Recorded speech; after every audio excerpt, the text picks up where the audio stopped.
It's Tuesday, the very last day of the month of March. It has been long. We need it. This is Morning Cafe. Karibu sana. Thank you so much for joining us this morning. So good to have you on board. My name is Anne Odia. Yes, morning has broken and you bang on time for Morning Cafe. As always, to give you a good cheering early start of the morning. We trust that you slept easy, woke it up well, and you're ready to face the day. Absolutely. How hot is your coffee this morning? Talk to us. Tell us how you're feeling. Interestingly, it's my first time seeing this day. It's International Transgender Day of Visibility. Have you ever heard of this day? Transgender Day of Visibility. International Transgender Day of Visibility, the 31st day of March. So let's see how this day is celebrated. They say that we should allow transgender people to define their own experiences, avoid expecting one person to represent all transgender people, practice using correct names and pronouns privately if it feels unfamiliar. Like any new skill, repetition makes it easier. So these are the people who, you know, sometimes you transition now to a she. Now we don't want us to call you he. Yeah, so now So there's we are totally mindful of that. the pronouns discrimination that people are talking about. You know, we need to be cognizant. How then do we address those issues? These are very ticklish times that we are living in, and it depends also with the context. We, within the African culture, still, these are new phenomena. It is. Yes, but amazingly, you know, this really goes back to ancient history.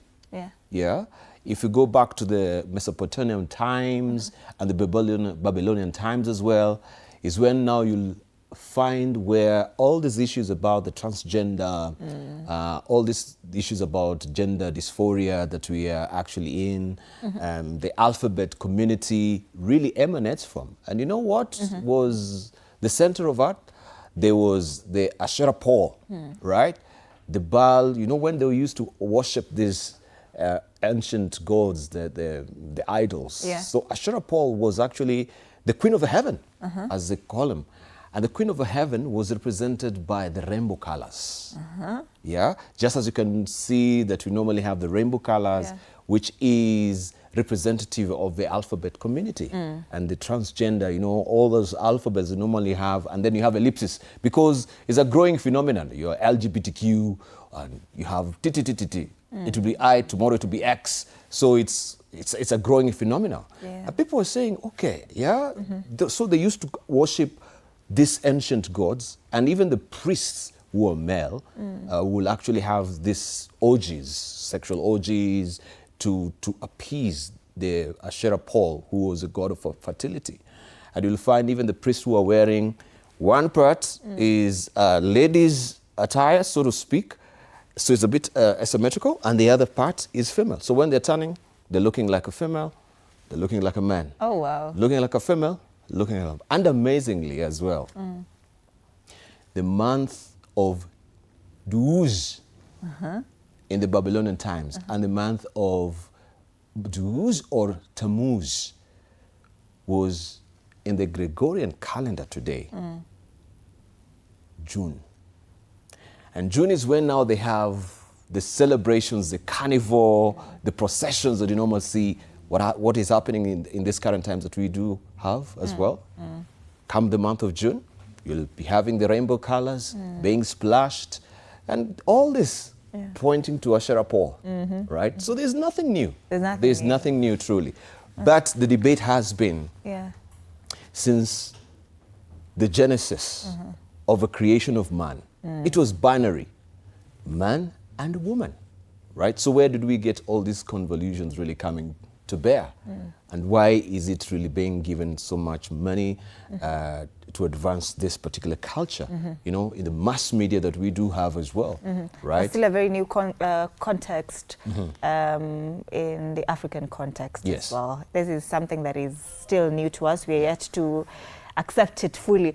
You'll be a very great grandfather, a very great grandfather, don't you think? Myself? Yourself? Why I think you're a good storyteller. Not a great grandfather. Yes, yeah. A great grandfather. Ile time you sit somewhere with your grandkids tell them about the history. You're telling them about the history. Because now, how did you know something like that happened? Because these are some of the things that I'm interested in. Yeah, Yeah. Of course, you read widely about, you know, these are some of the forces that you need also to explain to your children. I mean, how did God created you? You know, it is a binary way. If you don't tell them, somebody else will. I mean, they're getting all these things from the mass media. You know, they can't understand. All they ask me, Daddy, how is someone kissing? You kissing me? I mean, how do I explain these questions? Yeah. You know, yeah. One time, I think I even sometimes just drove off, you know, the road to just answer a question my daughter had asked me, right? And but then she was 5 and she was asking me, Daddy, can a girl marry a girl? Then how do you now repackage that for a 5-year-old to explain how, you know, you can't really marry the other girl? Yeah. That is not how God really ordained it from the beginning. Yeah. Interesting. Very, very interesting. So once again, we are asked to be mindful when asking personal questions as well, and we are called to speak out against transphobia. Hii imetushika sana, but a lot is happening, and that is why we are here to give you details on what is making headlines this morning across the country and, of course, across our borders as well. But at this point, let's take a look at the state of the weather.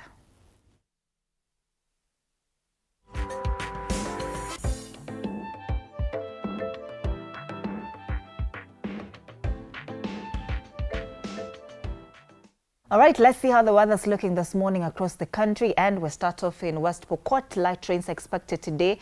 This morning is 17 degrees, highs of 27 degrees expected today. Nandi County, heavy rains expected. It's 13 degrees this morning, highs of 24 degrees. Embu, heavy rains expected as well. This morning it's 15 degrees, highs of 26 degrees expected today. That is West Pokot, Nandi and Embu. We take a look at other areas here. Wajir, light rains expected. It's 24 degrees this morning, highs of 32 degrees expected today. Kilifi, heavy rains expected. It's 26 degrees this morning, 29 degrees are the highs expected today in Kilifi County. Embu, light rains expected. It's 19 degrees this morning, highs of 27 degrees. So it's chilly throughout, you know, across the board, and that's the state of the weather.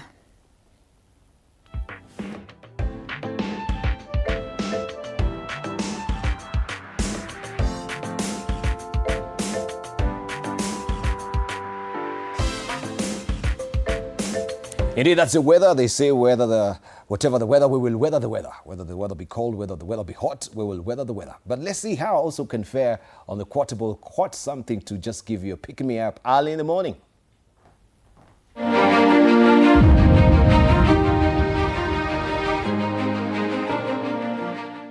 No need to hurry, no need to sparkle, no need to be anybody but oneself.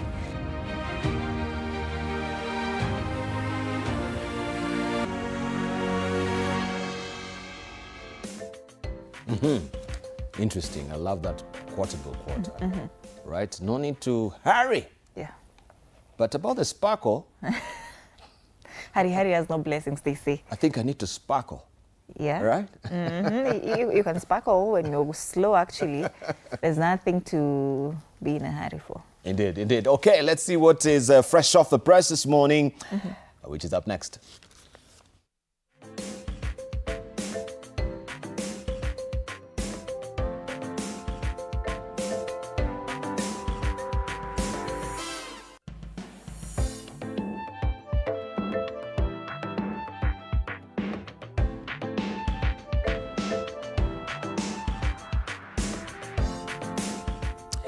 Yes, and we begin with the Standard, Annie. That is what is headlining the front page of the Standard.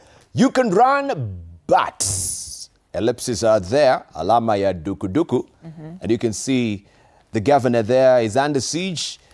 That is Sakaja, has gone into hiding after ignoring multiple Senate summonses over Nairobi County finances. Police checked out City Hall yesterday to enforce his arrest, while 25 other governors have also floated calls to account, with billions in unverified spending and fines brushed aside. Senators are adopting audit reports without input from the defiant county chiefs. Will Sakaja's looming arrest force the other recalcitrant governors to toe the line? That is the probing question. The story is on page 2 of the publication today. And Isa Mohammed Isa, Nairobi County Boss Police, said this: the Senate has powers to direct Sakaja be brought before it. Accordingly, the senators summoned the governor of Nairobi, but he did not honor the summons. They issued a warrant of arrest through the IG, and we're here to pick him and present him before the Senate. You can run to the end of the highway.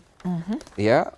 So this is where Sakaja is really caught up sort of in a cul-de-sac. But he said, he defended himself, saying that decision not to appear before Senate, CPAK or CPAC, citing COG resolution, false unnecessary drama outside City Hall. Right? This is what he said. That is what is on the front page of the Standard today. I don't know, Annie. That story is covered extensively on page 2.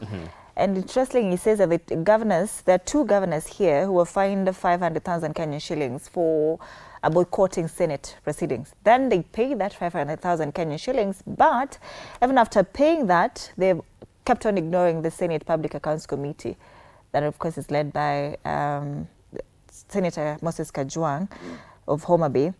And now you wonder why, this was supposed to expire yesterday, March 30, that was yesterday, that all the 47 governors had been scheduled to appear before the committee between January 26th and of course March 30th. This has now elapsed. And now there are only 21 governors who have honored this summons out of 47. So, and I think this should be addressed. Governors, they have to be accountable. And again, also the Senate has to treat the governors with some, what they have been saying, that they are treated like a drama gallery that is there. People want to be dressing you down before the public, So they're greatly shy to appear before the Senate, not just because of the sake of appearance, but the treatment that they receive. Meaning they're doing something wrong. Not because necessarily. if you Maybe they have been, right, the way they're being scared. addressed is like you're in a courtroom. Is like it's cross-examination. But essentially, that's what accountability is. Yes. Maybe it's not handled in the wisest of fashion, or they should. Because people also have interest. Remember, the other guys who are on the other side, that is the county public account committee, some of them also who are the senators, they want to be on this other side, to cross over as governors.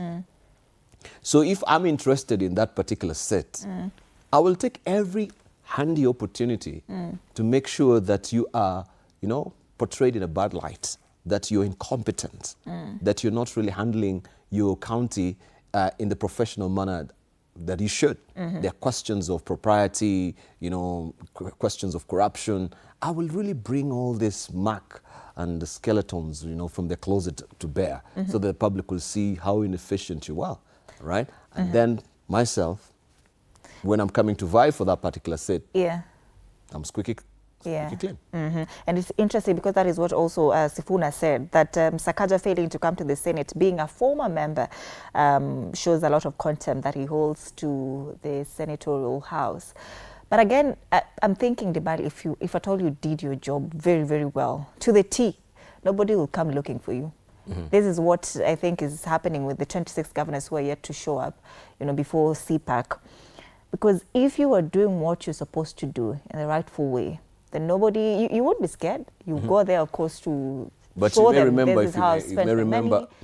You may remember also the Council of Governors chair, when they collectively came and said, we have unanimously agreed, we will boycott this particular sessions because of how we're being handled. Maybe they should come together and have a happy medium on how they can transact these issues, because I think accountability is key, and Senate has that particular constitutional right, to make sure they oversight the governance. So it should be a matter of urgency, right?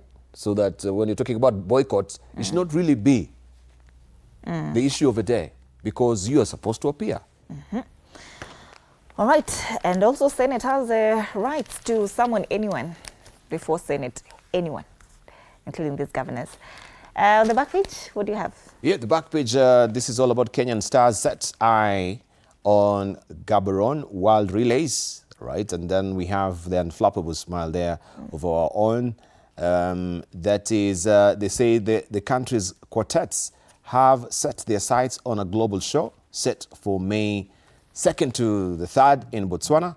Kenyan sprinters will be up against bigwigs such as the US, multiple world champion Jamaica and Canada. You can follow that story on the back page of the Standard. Also, Premier League fans back call to scrap VAR. All right. I think VAR is very key.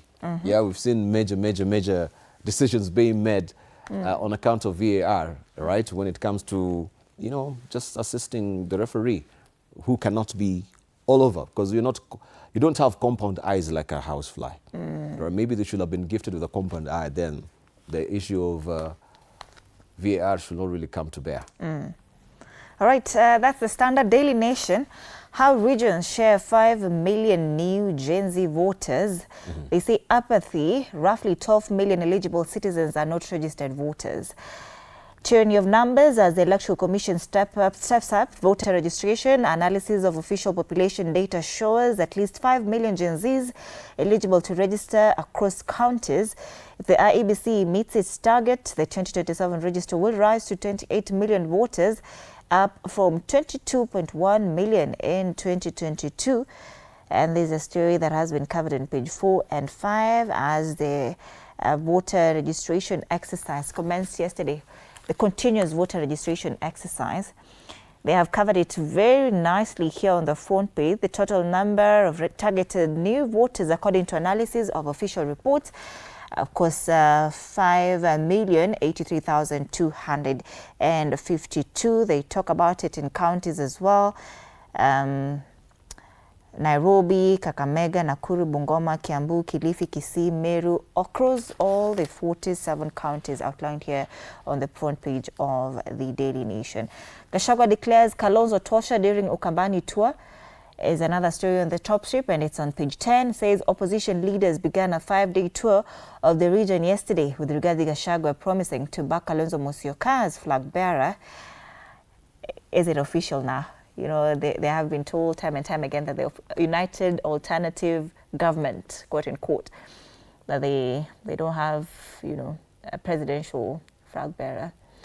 So is this final? Well, we can't really say it's official, because this is just one of the stamp speeches that you have, you know, on the road. Yeah, so somebody said, this is a broadside declaration. We've not unanimously agreed as a United Alternative you know, opposition.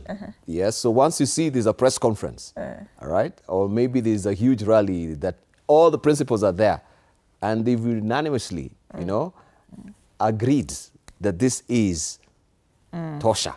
Kalonzo is the Tosha one, then we will know that is official.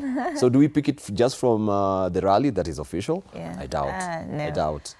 Because it's understandable that he is and Kalonzo's backed for 5 days, so it's only expected that that's something that he'd say. Yes. Ako kwake. The struggle. Wahenga wanasemaga nini? Yeah? Mwambia ngoma uvutia kwake. Yeah. So if you're in that region, of course, you want to pull, you know, that particular ngozi ya ngoma to your side so that it might kauka. So everyone, yeah, you appease the people according to just what you said. Yeah, you're in Kombani, so Mwambia ngoma huvutia kwake. Now I'll hand over this Taifa Leo to you. Oh, now that you're doing nicely. There's a story here on page 2. It says the struggle of learners with special needs. Parents are forced to spend more on private institutions as public special needs schools struggle with poor government funding and a shortage of trained teachers and facilities. This is another problem.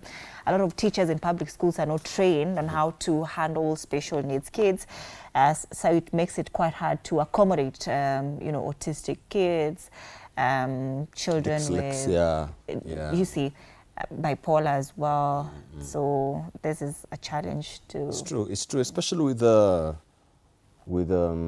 public schools as well.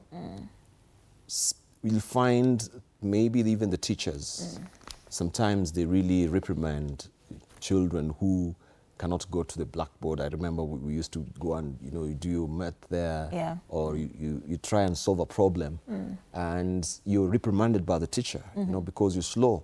And then they segregate you. They used to segregate. Who are the brightest? You'll see it on group A. There was a line which was in class. There's a group A, B, and C. So for the Dandest, they're always in the C. Dandest. Yeah. So the Dandest now, when they make improvement, they go to B, you go to A. And this sort of segregation really makes, the self-esteem of some children really to be affected. As they're growing up, because they will always take themselves, I'm a group C person.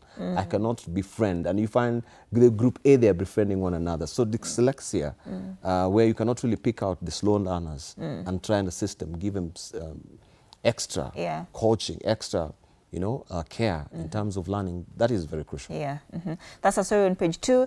And there's an interesting story here. Nyakango sounds alarm over 3 trillion shillings debt default risks. The Controller of Budget has warned that the state risks defaulting on repayment of 3.32 trillion shillings in external debt due within a year unless sound fiscal consolidation measures are enforced. This is a story on page 8. And it's quite sad because yesterday she said that the country is borrowing to fund projects that are not yet agreed to. I was talking to an economist sometime last week, and he was saying that the problem that we have in Kenya is that we borrow for consumption, and I think that is what Margaret Nyakango was actually just alluding to. That if we can borrow to fund something that, and she pointed out with KPLC, Kenya Power, that there was a project to do something with the cables, and then when Kenya Power was asked about it, they say that they didn't actually realize that something like that was supposed to happen. But now we've already borrowed to fund that project, but now Kenya Power itself doesn't know that this is a project that they need to be working on. That is our problem. We are borrowing to consume and not to invest, and that is a problem also in our households. So we are basically running the country like we are running our households. The way you're running your house, the way you decide and say, this is what you're going to use this money for. That is how we're basically just managing the country. Because if you are, then it continues to keep us in a point of, a cycle of borrowing. We are borrowing to survive, borrowing to consume. We're not borrowing to invest in that money the way we should. But don't you think also maybe there's a good salutary effort coming from the government when you're talking about the Sovereign Wealth Fund, right? That we should be stashing, some cash as a sovereign wealth of a country for, the prosperity of this country, for the future of our children, that we don't gobble up, as you're saying, enough through a consumptive behavior that we have as a country. But where is the headroom? We've really borrowed so much till there is no headroom for any money to be expended on development. So we are borrowing from Peter to pay John as it stands. So even it becomes extremely difficult, right, when you are shackled up by debt to talk about development, because you're leaving now to just pay debt. Yes, that is what we're doing in this country. Indeed. All right, here, you have it. All right. I know it will not trip off my tongue as it should, but we do have a star right here. Okay. Ruto's 2027 dilemma as Orange Party lays claims to Kindiki, Kindiki's job. That is the star as well. ODM says among its immediate, that is among its irreducible minimum in the talks is DP position. That is what the star is having for us.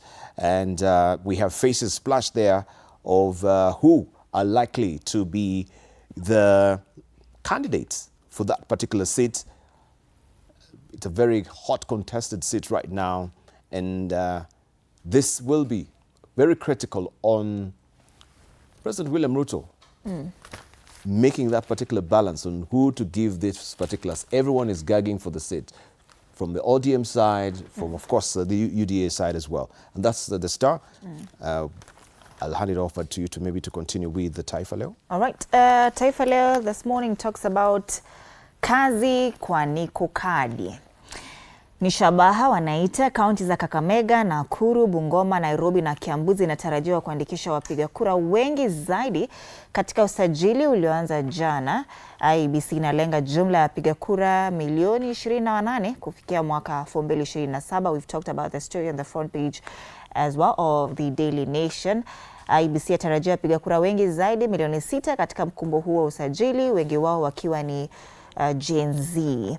Vidokezo zaidi: Dezabi pazuri kutwaliwa Spurs. Hii ni masuala ya spoti pale.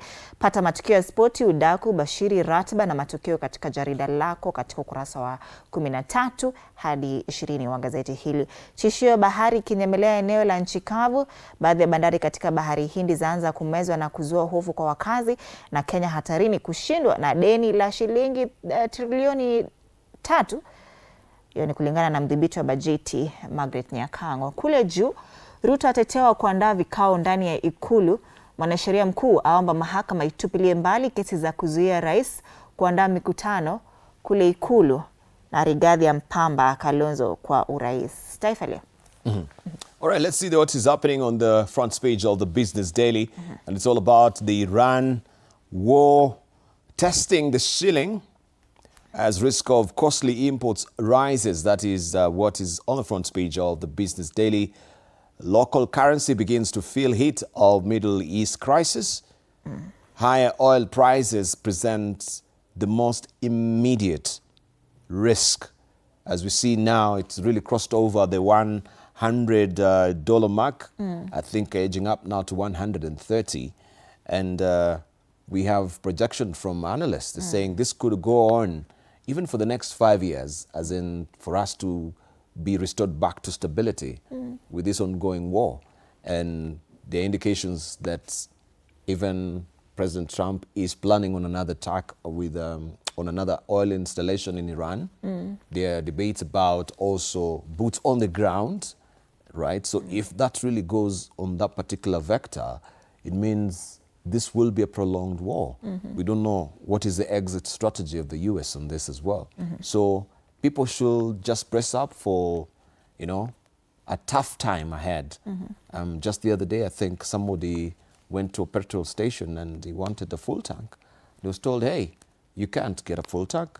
Yeah, the minimum is 2,000 shillings. Oh, wow. Right? So the rationing has begun, and that will be the next reality. People will be, you know, filing up and petrol stations, even carpooling. People now are talking about, hey, can we do the carpooling? Yeah, can we now get to buses right now, all of us, and try and use these resources so that we may try and save the little that we do have. That is the Business Daily there. Also, Raila family among top bidders for 645 million shillings Telposta assets. That is a story that you want to follow on page 2 of the Business Daily. Looking at the ticker, Consolidated Bank targets asset sales, 1 billion shillings capital boost. Also, Family Bank doubles dividend to 2.2 billion shillings is another story that can also flavor your test there inside the Business Daily today. All right, People Daily. Why Rift Valley is silent as nationwide campaigns intensify. That's the main story here. Vote-rich bloc, pundits say, they point to challenge of confronting an incumbent on President William Ruto's staff, especially in an expansive bloc. And the opposition has shown little appetite to failed candidates, of course, in recent by-elections, including that of Emurua Dikir after the death of Johanna Ngeno. Now, they say that the 14 counties that make up the former Rift Valley province collectively account for well over 5 million registered voters, according to the IEBC, making it the single largest electoral bloc in the country, with Nakuru leading with more than 1 million voters, followed by Uasin Gishu County. And this analysis basically points to what they say, that Rift Valley residents feel left out when it comes to matters development by President William Ruto, that the president is focusing on other areas, but now, you know, leaving out his backyard. But now they also say that maybe if he focused more on the Rift Valley region, then he would be maybe called tribal as you know, as he pointed out, as he called out his former deputy president, Rigathi Gachagua, for being trouble. So maybe this newspaper is just analyzing that maybe that is the reason as to why the president is not quite focused on the Rift Valley area. But we'll be on the lookout for that. Why Rift Valley is silent as nationwide campaigns intensify. That's the main story here on the front page of the People Daily. It's also covered on page 4. It's a very interesting read. Edwin Sifuna's defiance, the Maverick challenging OGM's new order. That's another story on page 8, and that's the People Daily. Let's cross over now and take a look at what's happening across our borders. And we start off in Uganda. The Daily Monitor, crime down, police. Reasons police leadership attributes the drop in crime to improved command structures, intelligence-led operations, implementation of the sub-county policing model, and increased community policing efforts. So crime is down in Uganda. That's quite impressive. Let's take a look at what the New Vision is talking about. Still same story. Land cases up, but crime is down. They say theft, assault, and sexual offences top list. Experts weigh in. That's as far as Uganda is concerned. Let's cross over to Bongo. Gazeti la The Citizen. Chronic losses. President Samia Suluhu Hassan yesterday received 3 key oversight reports which show that several public entities are still incurring significant financial losses, raising fresh concerns over efficiency, accountability, and the management of taxpayer funds despite sustained government support. That's the main story on the front page of The Citizen this morning. I'm trying to find Mwananchi, but let's just see what else. What else is here on the front page? Why Cocoa Beach remains a magnet for controversy, and that's The Citizen. Now let's come back and take a look at what the cartoonists in the country are saying. We start off with the one on the Star. Oburu Odinga here, party leader ODM, and of course the embattled SG. And he's quoted here, he said, "You don't deserve me. As your SG, I cannot serve under Obu." That's how he called it. That's what the Star has captured this morning in the caricature. Right. Then we have the Daily Nation. And it's all about that long leg that is trying to fill up the seat of the deputy president there. And we have everyone looking from the window, the likely faces that people are talking about who will be the next president. I can see, and we go to there, Gladys Wanga, Dr. Oburu there as well. And, you know, we have the cow of Raila there. It's personified, of course, with the horns there. And we have also the governor of Mombasa as it stands. So this is a hot seat, according to the Kenya Kwanza administration, right? How to maintain the balance, the coastal region, the Rift Valley, the Nyanza region as well. This is a question. That is what has been captured by Victor in the Daily Nation. All right, Stanostic People Daily talks about flooding that is being experienced in some parts of the country.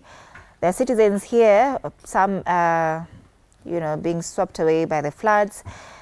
Some are on top of the roofs. They're asking, why is Mheshimiwa's helicopter? And they're saying he intends to use it during the campaigns. But I wonder if this is the Mheshimiwa who is here reading how the death toll is rising as the floods continue to hit counties. Says death toll rises as floods hit 30 counties. That's Tano Stake, the People Daily. Yeah, we have also the Standard with GAMS, and it's all about the Nico Kadi. Just as you saw there on the front page of the Daily Nation, how the numbers are crunching up, looking at some of the pivotal areas of the country. Yes, it seems this time forth now, this card cannot be bought. Yeah, so you can see the MP bypassing one another with the Gen Z, right? So will money talk at the end of the day in terms of voter bribery? Has been a very big influencer of how people will vote, you know? But will this time forth see a discernible difference in our voting pattern where money is not really involved with bribery? All right. These are the stories making headlines, of course, in the country and across our borders as well, as far as the region is concerned. On the State of the Nation?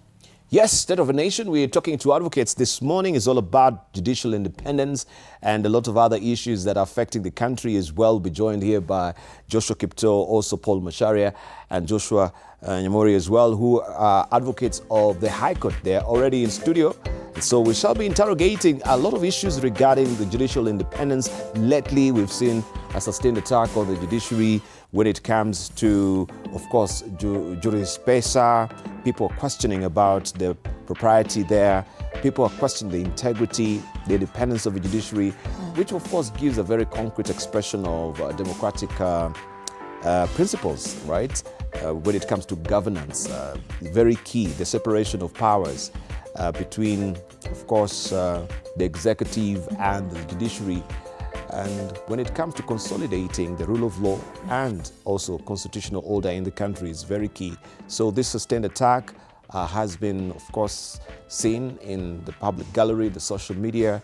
But where is the truth as far as the judiciary is concerned and their independence and accountability? These are some of the things we shall be interrogating on the other side of a break.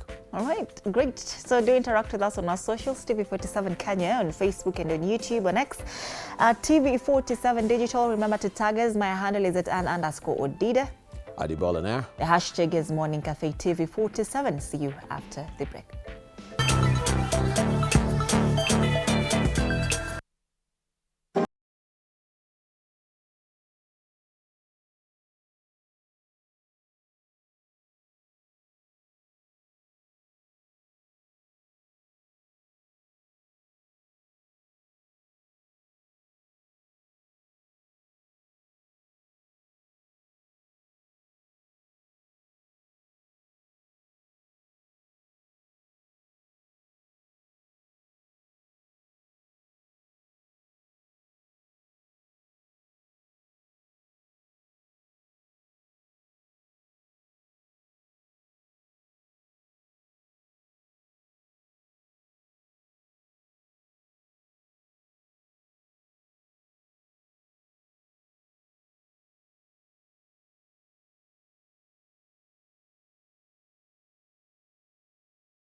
Welcome back to this other side of the break. My name is Dibala Nair. Now we want to buckle down to a discussion looking at the judicial independence, which we know it's a very concrete expression of the principles of governance when it comes to separation of power, rule of law, and of course the executive as it stands. Lately we've seen a very sustained attack on the judiciary and their independence, and this has been on social media. Press statements have been given as well, and also the contest with some also of the senior councils here in the country. So what is the state of the judiciary and its independence in relation to the executive, and also what is the state of the independence of the judiciary when it comes also to them executing their work without any interference as well? We know Kenya is a constitutional democracy, and I want to just give a hearty welcome to Joshua Kipto, Advocate of the High Court, and Joshua Nyamori as well, Advocate of the High Court. We're waiting for Paul Macharia, who I think has slept through the alarm. He's not here yet, who will be joining us momentarily. But maybe just to begin on a lighter note, all of you, are you doing well? Let's begin with you, Joshua Nyamori. Good morning, good to see you. Yeah, good morning, Dibal.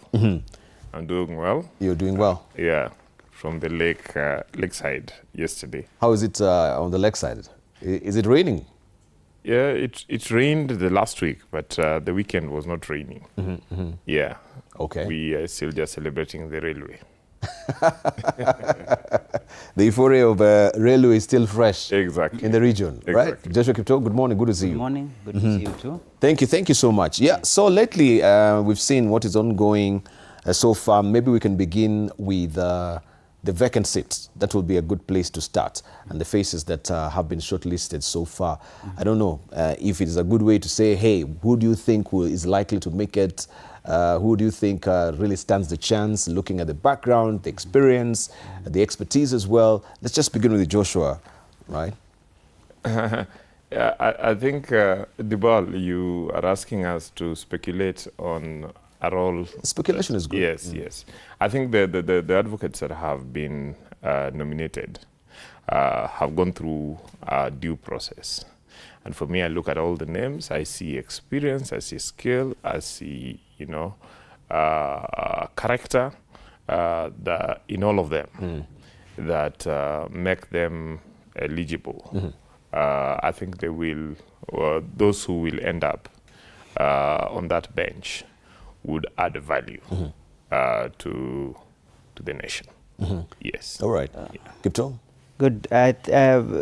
He's been greatly shared to me. In reference to the Supreme Court, right? Yes. So in this case, I think the judicial way of appointing is always not so obvious, the way we always look at things. There's a bit of, they still carry the persona of executive appointments in a way. The idea of balancing, the idea of ensuring that there is the principle of inclusivity. You always see around 30-40% of that when it comes to the appointments. And if you were to apply that 30-40% rule on that front, then you look at a Supreme Court, for example, that does not have a Muslim presence with the death of the late Justice. Muhammad. So that means that segment of the population may not feel represented, because Supreme Court is more like a political court, not 100% judicial. It is more political court, because even if you look at its jurisdiction, it's mostly constitutional matters and matters of high public interest. So it's more political than even judicial in nature. And if you look at judicial jurisprudence, you would rather find precedents up to the Court of Appeal level and not per se Supreme Court. Supreme Court, of course, being the final apex court, but mostly based on their limited jurisdiction and the nature of matters coming to them, would be kind of a court that the Judicial Service Commission would be definitely have that. I feel that we need to have a face of Kenya and more or less like an inclusivity principle. So that I'll give it 40%, that consideration that there's no Muslim presence in that particular bench. That's one. It is very substantive though. Very substantive, because that's why I give it 40%. 40%, yeah. Then the 60% is what then comes into considerations in terms of the nature of the persona. And I think so far so good. The ones shortlisted all qualify with a limited degree of differences between them. There are those that have been proper in the judiciary, like the likes of Justice Tuyot. Those ones have been already in judiciary. And then you have those new entrants like Katwa, Kigen. So from what I observed in the last round of judicial appointments, especially at the Court of Appeal, I saw the Judicial Service Commission being slightly bending on the side of those that have already been in the judiciary. They look for the judicial ready material rather than people coming from outside, whether from practice, whether from civil society or the rest of the things. Because I remember, if I was to remember the Court of Appeal interviews, I had my former colleague and my teacher, Gaya Kech, Prof, which by all intents and purposes, you would actually give it a pass and assume that this is a shoe-in, based on his qualification, based on his area of expertise, being administrative law, but that didn't count. You saw the scales tilting. From the academia? Yes, from the academia. Yes. And I saw the scales tilting more on the part of judges. Mostly the Court of Appeal team were taken from those who had been serving in the High Court. So if that again comes into play, I give it another 40%, which then favors the likes of Justice Warsame in that particular lineup, because he has been a High Court judge, he's been a Court of Appeal judge, so it will be more or less like a step up. Maybe that applies to so if because you'll be forcing me to make a bet, I'll think those are the considerations that can be able to come. So that makes, for example, on one part, someone like Justice Warsame very formidable because of inclusivity and having been in the bench. You also have Justice Tuyot having been in the bench, of course. And then maybe the rest, again, it's on competence. So the rest are all competent. Okay. So if you balance it off, you leave it at that. Right. So the issue of also the 15 years threshold that you must have been in practice. They all qualify. They all qualify. 100%. Yes. They all qualify. But now you rising from maybe, as you said, the bench. Yeah, from practice, maybe as an academia, for this particular, is that a tall order? Not you must really go through the ranks, because I think that has been the contestation, that you don't really have gone through the hoops of going through, beginning as a magistrate, rising up now through the ranks. You can actually get that particular launchpad from the academia right to. It goes with the biases, Dibal. It goes with the panel biases. If I'm to look back as to the previous appointments, especially the Supreme Court, in the first Judicial Service Commission established under the Constitution, you'd see they had a bias for new, fresh blood. Yes. That is what brought the Mutunga Court. Most were from the outside, with a few. Justice Mutunga as the Chief Justice, Nancy Baraza as the DCJ, and the rest. You see the majority were from the practice, from academia, from the civil society, call it whatever. Subsequently, when it came to replacement of Mutunga, you could see a shift back. Once the likes of Abdel Nasir exited Judicial Service Commission, the next lot of JSC commissioners pivoted back towards practice kind of bench. That's why you had Justice Maraga coming in, Philomena Mwilu coming in, because they were rightfully from the bench. From Court of Appeal, they stepped up to the Supreme Court. And then subsequently, you've seen a careful balance, not pure practice, like private practice or academia. There's kind of a balance. After the Justice Maraga bench, you saw a kind of a balance. But if I'm to use the last round of recruitment, you see a 60% bias towards those already in the bench, and a 40% pick from outside. So I reduce it to the biases of the current commission, because the commission keeps changing its membership. It depends. For this one, I gave it 60-40. 60% bias towards those already in the bench. They mention it. I think Fatuma Sichala as a commissioner had mentioned it. She said they are looking for judge-ready material. Which means once you've been a judge, as a High Court judge, as a Court of Appeal judge, you are judge-ready. Thank you. Isn't that discriminatory? It's simply biases. It is still biased, yeah. Though not outrightly the base. That's why I give it 60-40. They kind of try balance, but kinda, in a slight way, you see the scales tilting towards a judge-ready kind of a candidate. Okay. Allow me just to welcome Paul Macharia on set. You're welcome, sir. Let me just extend a hearty welcome to you as he comes.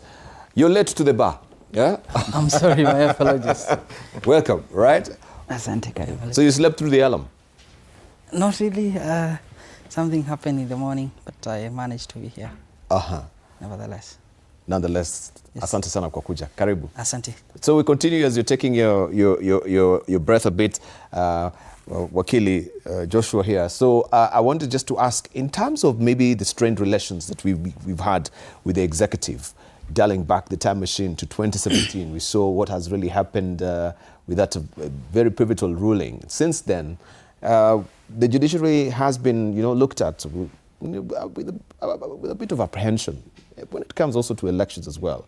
And this strained relations that has been there with the juris pesa, the questions of integrity, money being exchanged with some ruling. We've seen some vetting happening in this country. We've expended a lot of money when it comes to maybe just cleaning up the judiciary as it stands. What is your perspective? My view is the 2010 Constitution created a very strong framework for judicial independence. And looking at it, I see two, pillars of that principle. One pillar is that it secures the independence of, judges and magistrates, especially to be able to make decisions, their decisional independence. And then it gives the judiciary the authority to manage its own resources, and sufficient resources is then required through the judicial fund, and then the judges have their tenure secured. But this then, the Constitution places a parallel requirement with regard to accountability. Hence, the establishment of the Judicial Service Commission that should ensure that the recruitment of the judges is done in a transparent, accountable manner, but at the same time that the Judicial Service Commission is able to supervise the discipline in the judiciary. We have had a very interesting scenario in which sometimes the executive and the judiciary have had a tense relationship, which I think is normal all over the world, because the judiciary is counterbalanced to the executive. The question that then arises is whether a judge or a magistrate is able to make a decision against the executive, against powerful forces, against powerful companies and powerful individuals, and still feel secure to come to court tomorrow and make decisions and feel secure that they are not being frustrated because of the decisions they have made. But even as we do this, then the requirement of accountability, that are judges accountable, is Judicial Service Commission doing enough to ensure that cases of corruption, cases of incompetence are dealt with, and are they churning out competent and accountable officers through their recruitment processes. And I think we have a lot of progress made so far. My view is that we still have a long way to go, but the principles are working. My view is that the institution is stable. We need just to continue refining the processes. Right, but we've seen the conundrum that has been there in the public domain regarding the removal of some judges. Even now, the Supreme Court making a statement that some of even the senior counsels should not appear before it, as we saw it. And I think just recently, was it the last month that we saw that particular ban lifted? I don't know if there was any happy medium that was met, but allow me just to ask Paul to answer on that particular conundrum, removal of some judges, because it seems there is some impropriety, corruption cases, or money being exchanged for ruling and making some laws as well. Would you not really making some law, but making rulings, I should say? Okay, thank you so much, and apologies for coming late. One, the removal of judges from one station to another may not necessarily be inspired by allegations of corruption or the impropriety of the judges. The working of being officers of the court and the individuals are bestowed by law to safeguard justice. Occasionally, the Judicial Service Commission may, in its own wisdom, exercise the mandate to rotate the judges from one station to another. So as much as it may be perceived as an act or an action as a result of their acts or omissions, it's not necessarily the motivation. Because judges, when they are taking over the mandate of a judge, it is clear that they can work anywhere in the Republic of Kenya. So on the issue of allegation, as my colleague has said, there is set out clear procedure to challenge the conduct of specific judge.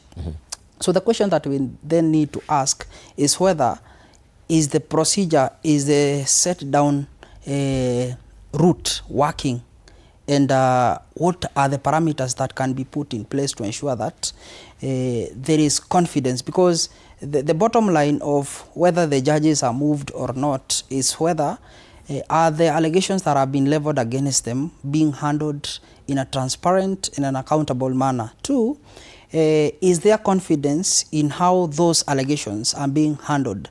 Of course, the Constitution provides for a fair hearing, where then also the issue of due process, that if an allegation has been leveled against you, you are given a chance to be heard.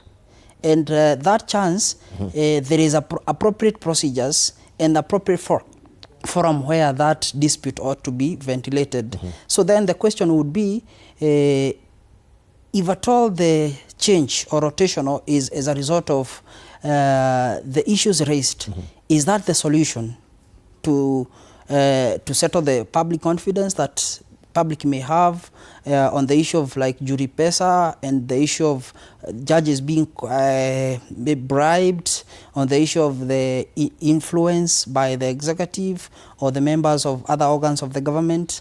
I think as much as it is not the only or is not a parameter to measure whether a judge should be moved or not, the rotation happens because the judges can serve in any station. But are we talking about the rotation, or we're talking about the removal, right?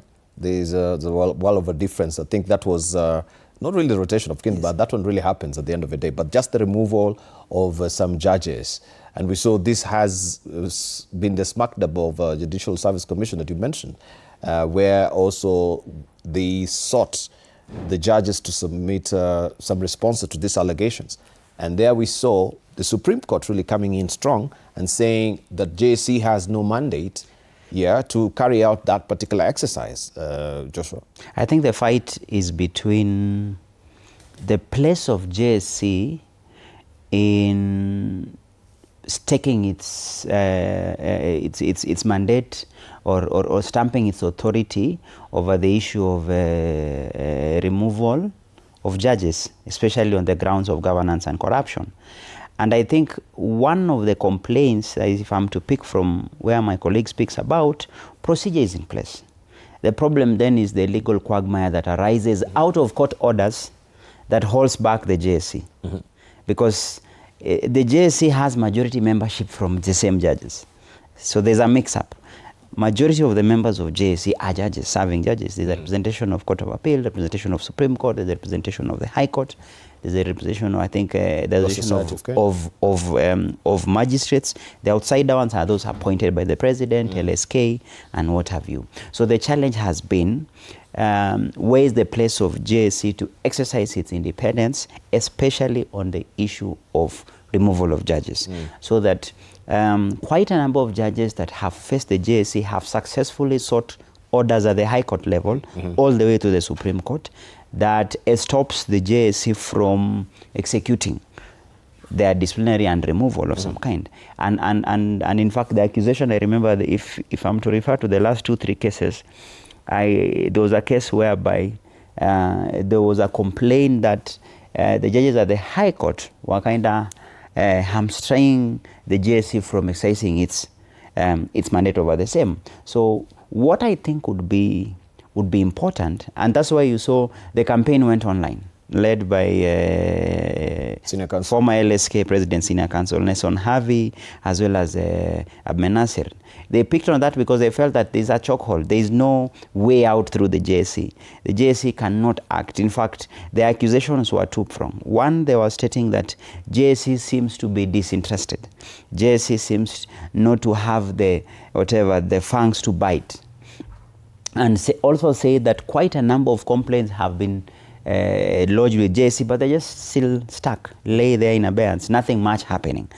At the same time, of course, JSC would fight back and say, no, we have court orders that stops us from continuing with these matters. So becomes like a stalemate kind of a situation. And then that particular campaign then went online, more or less like enjoining the public into this, where even at some point it was felt, could it be a case of personal vendetta?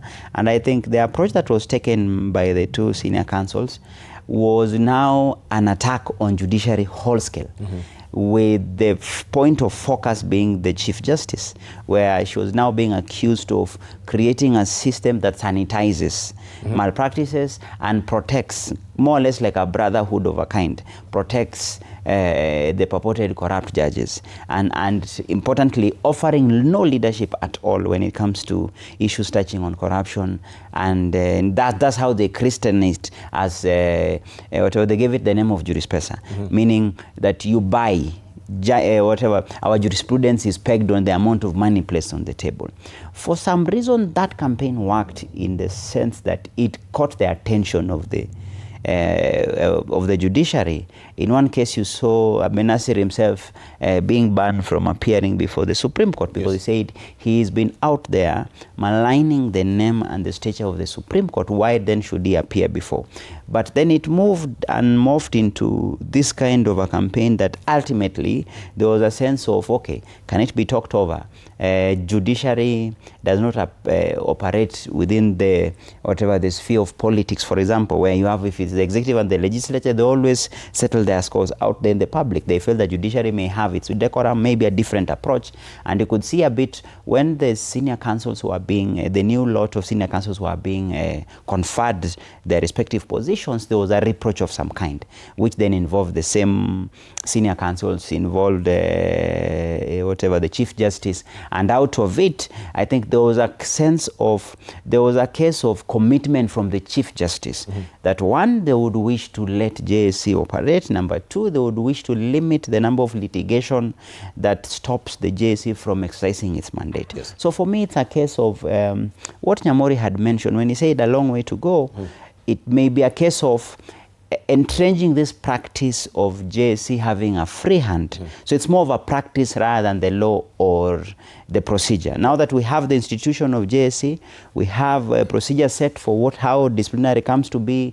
If you are to set up tribunal, all those are set in the Constitution and in our laws. Then what then remains is the practice, which then practice happens not in a vacuum. Practice happens in the place of experience. So through these experiences that we've seen in form of court orders, judicial, you have a push and pull between the judges versus the JSC. Out of it, hopefully, we can be able to get a practice where a litigant has strength, has confidence that if I have an issue against a judge, if I have a complaint against the judge, I'm certain that the JSC will action it without any interference of some kind. Thank you. We want to talk about also vetting, because I think in a span of not even a decade, if you dial back, I think was it around 2014, 2016 when we did the vetting of the judges, right? We expend a lot of money also. Was the looming issue was corruption itself, isn't it? Right, since then.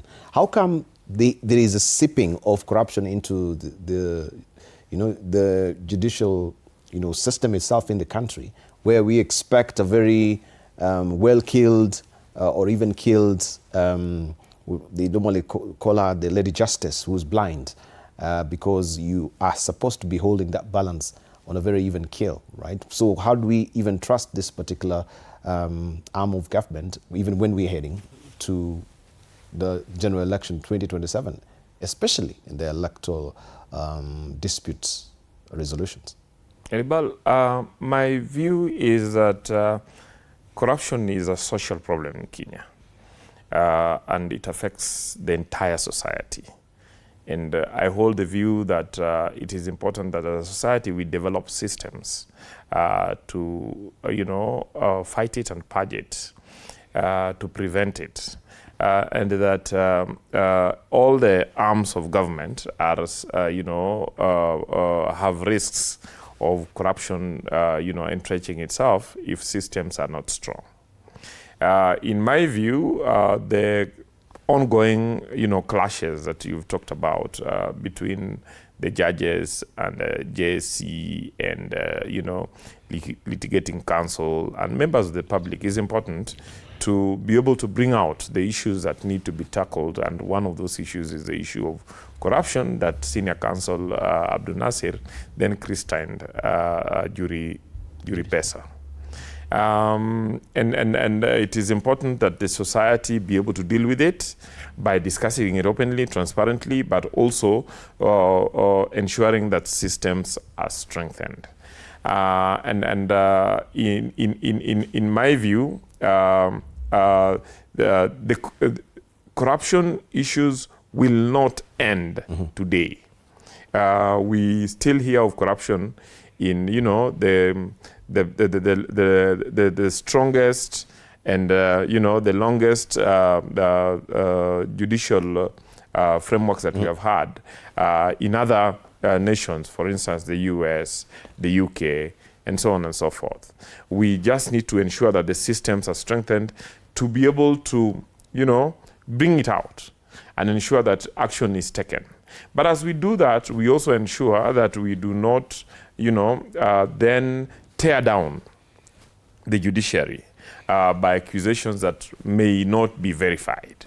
And because judicial independence is not necessarily a privilege for the judges and the magistrates. It's actually a right to the citizens to ensure that we have a strong judiciary where every citizen is sure that they can walk in and get a decision without the judge or the magistrate being compelled by forces external to law, evidence, and facts on making decisions.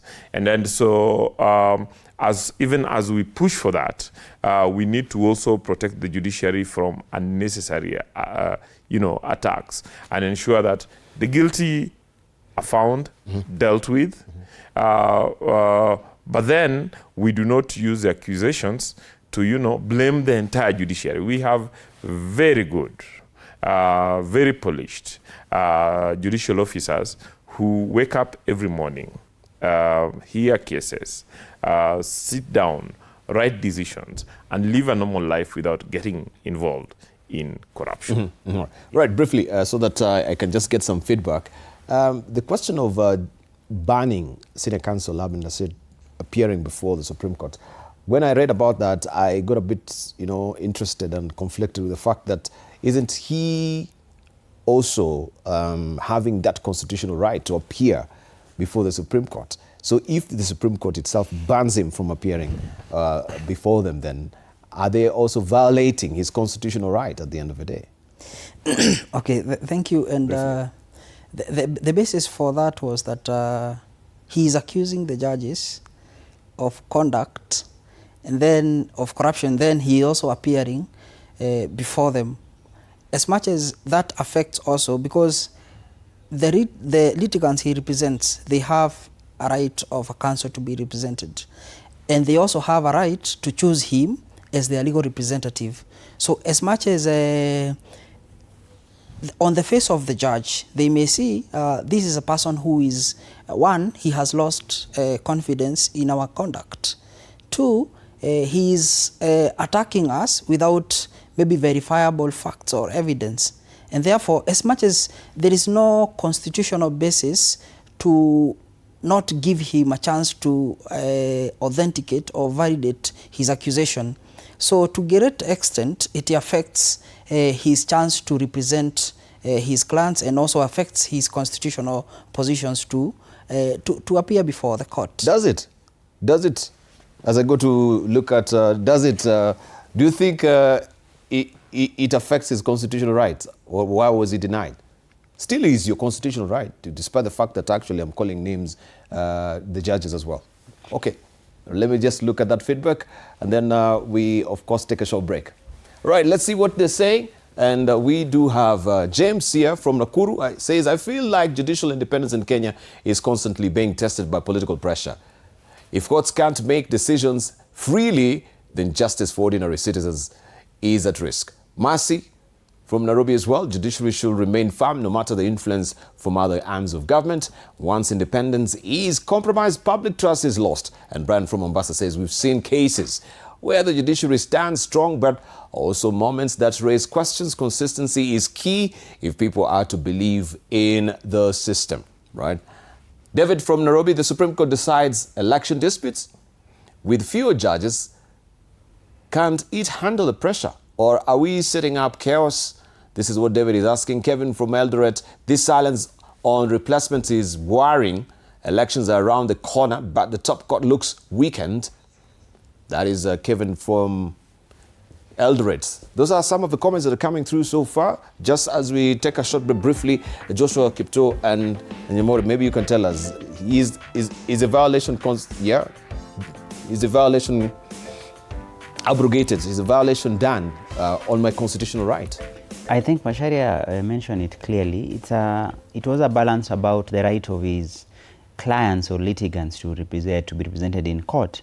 And if I'm to use that, then I would say, then it doesn't make a point, it doesn't make sense to completely institute a ban. That is one, because I would feel it does not mean that Benazir had been degazetted or had been delisted as a practicing lawyer. So if you've not delisted him from the role of advocates, then what prevents him from practicing?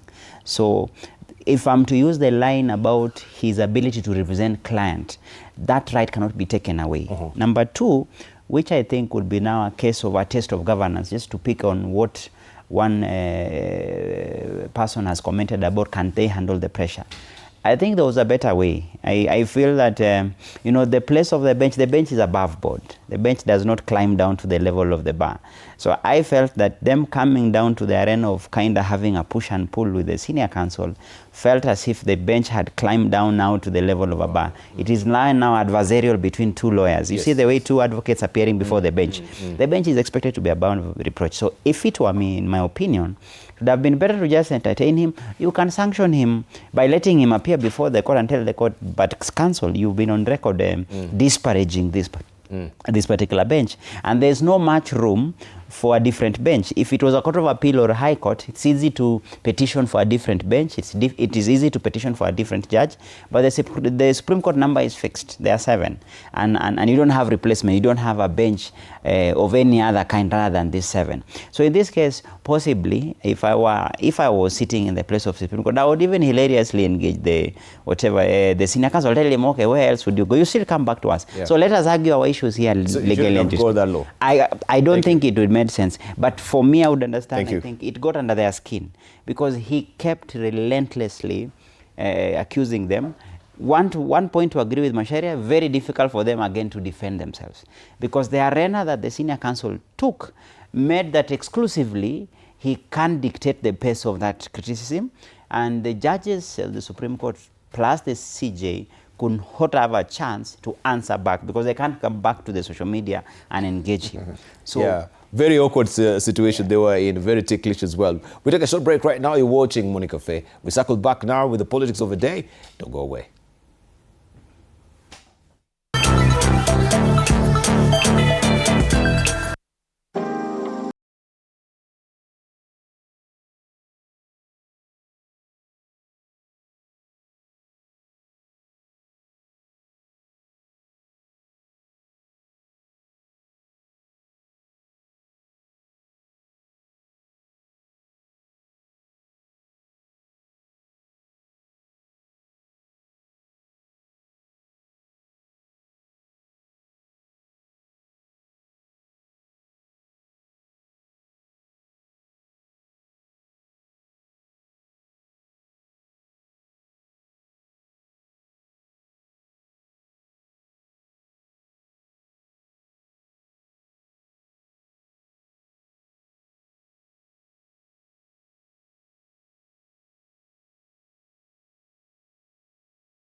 So it was very disappointing that the governor of Wajir was the one reading a statement saying that they can refuse to appear before a constitutional institution with a mandate of oversight. Governor, we have had many of your colleagues here. In fact, this process, Chair, is a process that we believe should be helpful to advance the cause of devolution, you know? And it has to be undertaken on the basis of mutual respect. The other thing that has come out is that the Senate is ready and willing to work and improve relationships with the leadership of the counties that now sits together as a Council of Governors. But we are concerned that the Council of Governors is becoming a gossip club, and that the Council of Governors is becoming a trade union to defend impunity. We will not avail ourselves as a Senate to discuss gossip. You know, under the Constitution, and Articles 96 and 125, the Senate has the powers to summon any person, including the governor, particularly on use of resources, through summonses. If he fails to honor the summons, then the Senate goes to the next step and issues a warrant. The warrant is directed to, because this, you know, it undermines, you know, oversight. It's a contempt of Parliament.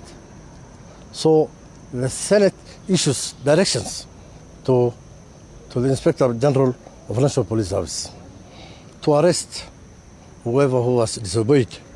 And for this purpose, the governor of Samburu and the governor of Nairobi.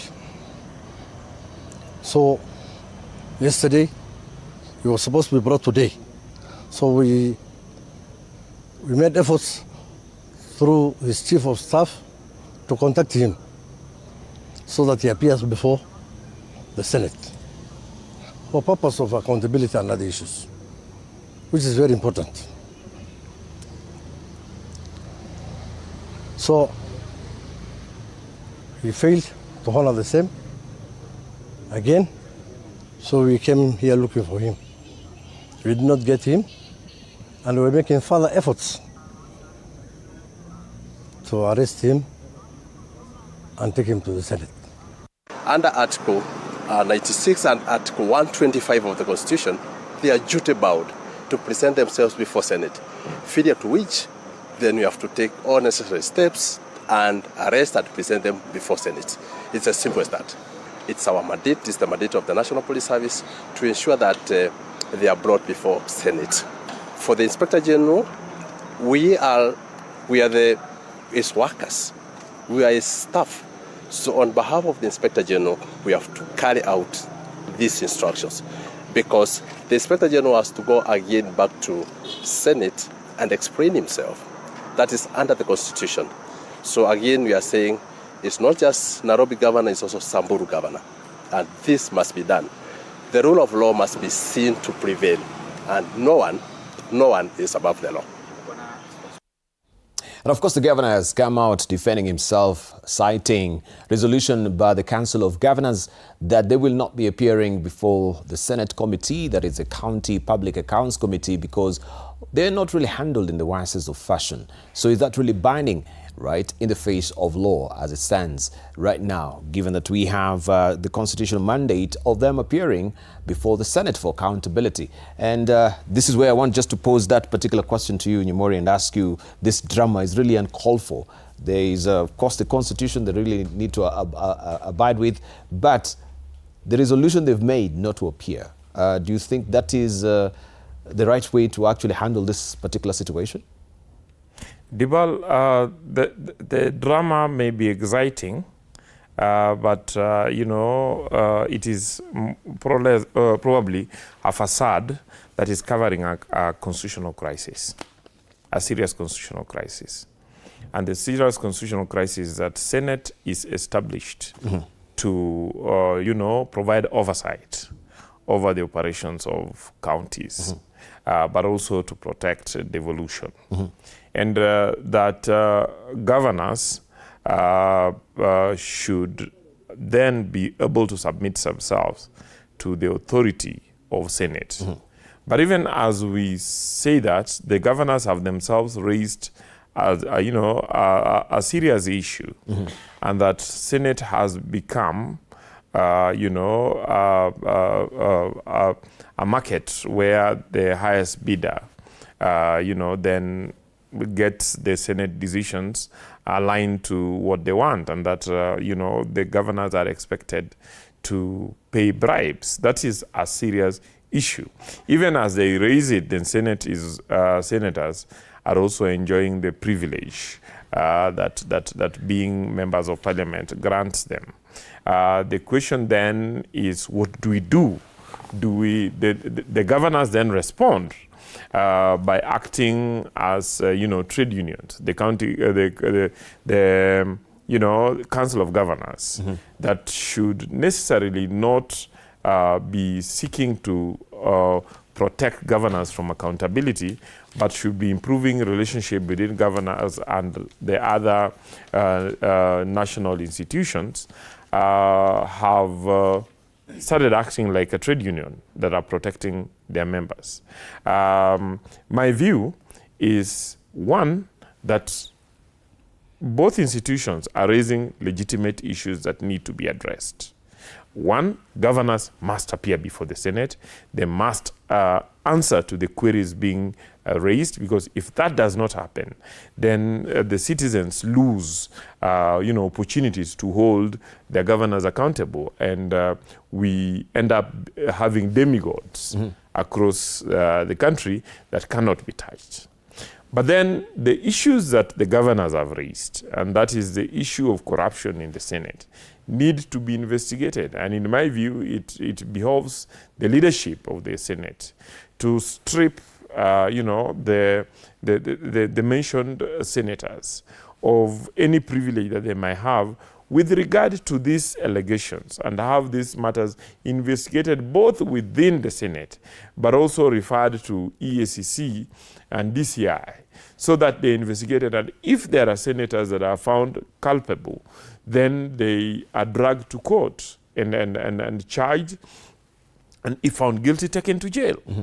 Even as governors are also, held accountable for the operations in court. I watched, for instance, apart from the two governors that are being sought, the governor for CIA appeared, which I think was very good, but declined to then participate in the Senate proceedings. And, the Senate committee had to adjourn, which is still a problem, because even as he purged what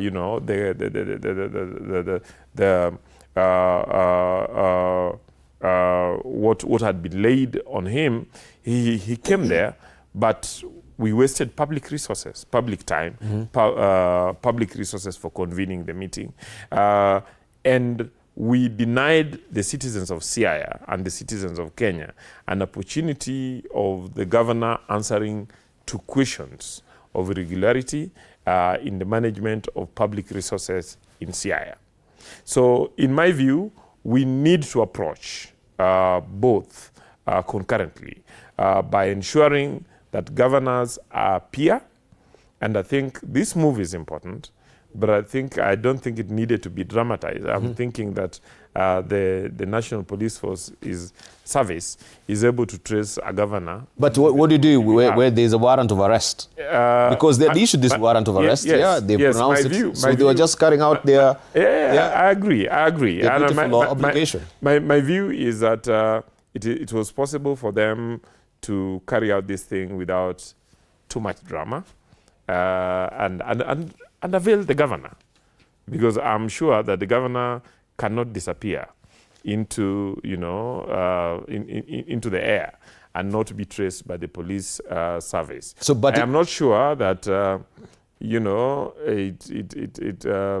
going and surrounding the city hall and ending up that the governor was not arrested is convincing enough that the police service undertook. Yeah, but it appears as well there is no unanimous agreement to this resolution.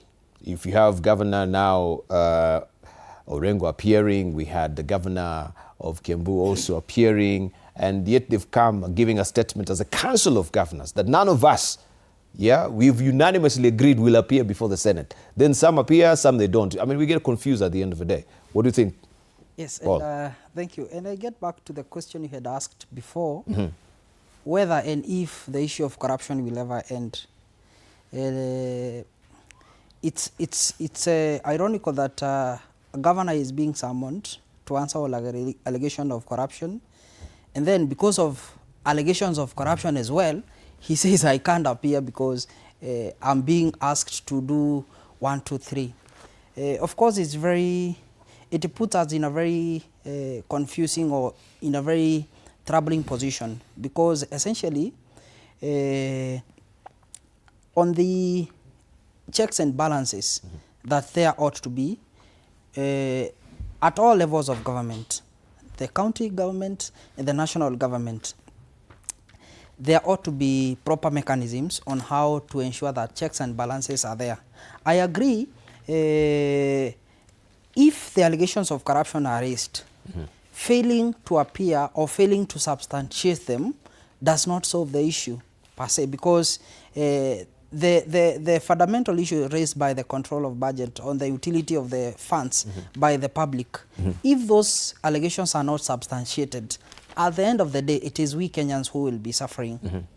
And by governors saying that they will not appear, and they will not, essentially they are saying we are not going to substantiate, which therefore mean they have failed in their mandate to be accountable and to adhere to the provisions of Article 10 of the Constitution. On the hand of the senators, if at all there are allegations that have been raised or leveled against any of the members of that committee, I think the prudent thing would be the House has the powers to deal with it. And I think, as my colleague has said, we need stronger internal mechanisms on how to strengthen institutions. Because if the governors, because they are accountable to the people of Kenya, if some are appearing, some are not appearing, then there seems they are not unanimous in their mandate. And therefore means either within themselves they also need to agree how do we address the issues that have been raised against us. As much as they agree not to appear because some may think that we are supporting or we cannot be paraded for or be asked to give bribe. It's a problematic position that we find ourselves in, and it's the people of Kenya will not benefit.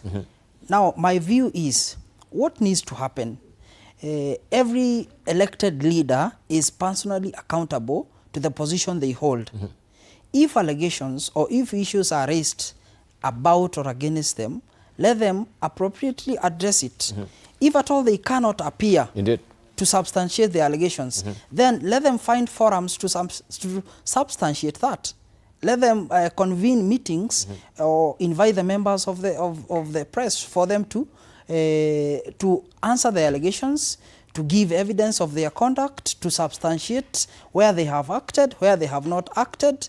Also, the senators, if there is any allegations, the House should have stronger internal mechanisms to deal with any detectable flaws, so that then it will not be seen the Senate has been corrupted. And of course, when you look at the committee, it's not the whole Senate. It's a committee that is mandated to supervise, to ensure that governors appear. If at all there is any issue with any of the senators, let it be dealt with within or outside the scope of the House, so that we do not miss the main point by creating unnecessary miss points. Indeed, thank you. Talking about proper mechanism, and this is where I want to also just come to you, Kipto, because you've been also a speaker on the county assembly. I wonder, when we have this acrimony and discordant, of course, talk between the Senate and the governors, where is a place of intergovernmental relations, technical committee?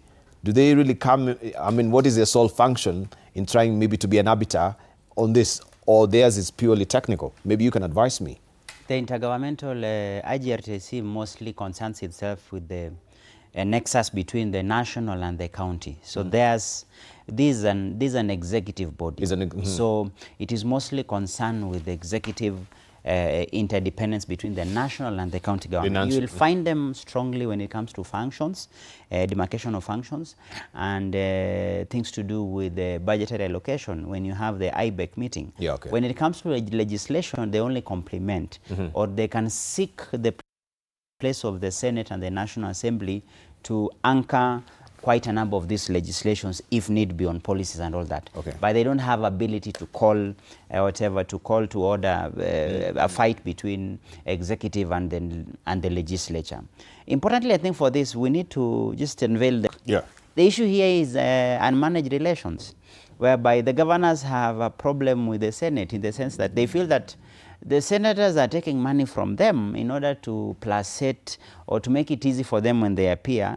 So it's a case of more or less like there is no honor among thieves, where it's why I don't have a problem with it is because you are seeing governance in real action and practice, whereby governors are accusing senators of asking for bribe and money to make it easy for them when they appear before them.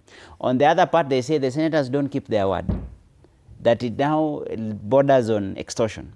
In short, they are saying, we can facilitate, but let decorum prevail. That if there is money changing hands here to make it easy for us to answer, but let it not go overboard. So you have a case of, it is a reality. I don't think it's anything out of the norm. So it's a fight between the two arms of government purely on the case of governance issues. And as a result, the Senate hits back. How do they hit back? They go hard on governors when they are now appearing before them. So what then would be the way forward? It's a good thing that for once you see the IG, the beneficiary of this is the Inspector General of Police and the National Police Service. Why? Because they are able to stake their place and claim to be the principal institution that can enforce.